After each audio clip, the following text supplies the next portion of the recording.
Hi KS ஆரி work. வாங்க வீடியோக்குள்ளே போகலாம். ஸோ இன்றைக்கி நம்ம என்ன பார்க்க போகிறோன்னா, ஒரு சின்ன இஷ்யூ. சரி, அதை உங்கள்கிட்டயும் சொல்லலாம், கொஞ்சம் உங்கள்கிட்ட சொன்னால் நீங்களும் கேர்ஃபுல்லாக இருப்பீங்கன்ட்டு உங்கள்கிட்டயும் சொல்லலான்ட்டு இந்த வீடியோ. என்னென்னா, நேற்று நமக்கு ஒரு கஸ்டமர் கொரியர் பண்ணாங்க. ஸோ அவங்களோட ப்ளவுஸை பார்த்துட்டு எனக்கும் கஷ்டம், கஸ்டமருக்குமே ரொம்ப கஷ்டமாக இருந்துச்சு. என்ன ஆச்சுன்னா, அவங்களும் வந்து ஆன்லைன் பார்த்துட்டு ப்ளவுஸ் ஏதோ ஆர்டர் கொடுத்துருப்பாங்க போல். ஸோ அந்த டிசைனுக்கு அந்த காஸ்ட்டு ஒர்த்தே இல்லையா, 1002 கிட்ட வாங்கியிருக்காங்க போல்.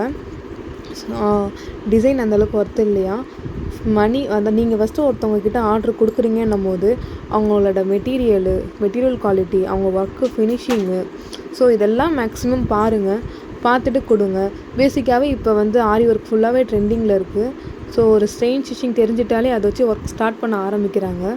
ஸோ எல்லாருமே கரெக்டாக தான் பண்ணுறாங்க, ஓகே தான். ஒரு சில பேர் இந்த மாதிரி ஆகுது. ஸோ அமௌண்ட்டும் அவங்களுக்கு அதிகமாக இருந்து ஒர்க்கு நல்லா இல்லைன்றது தான் அவங்களுக்கு பிரச்சனை, மற்றபடி எதுவுமே அவங்களுக்கு பிரச்சனை இல்லை.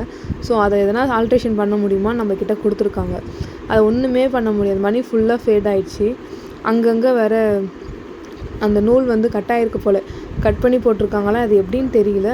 மணி ஃபுல்லாக எடுத்துக்கிட்டு இருக்கு. ஸோ ஸ்டிச் பண்ண ப்ளவுஸில் நம்ம எதுவும் ஆல்ட்ரேஷன் பண்ண முடியாது. ஸோ நீங்கள் இதுமாரி ஒர்க்கு கொடுக்கும்போது கொஞ்சம் கேர்ஃபுல்லாக கொடுங்க. தேங்க்யூ.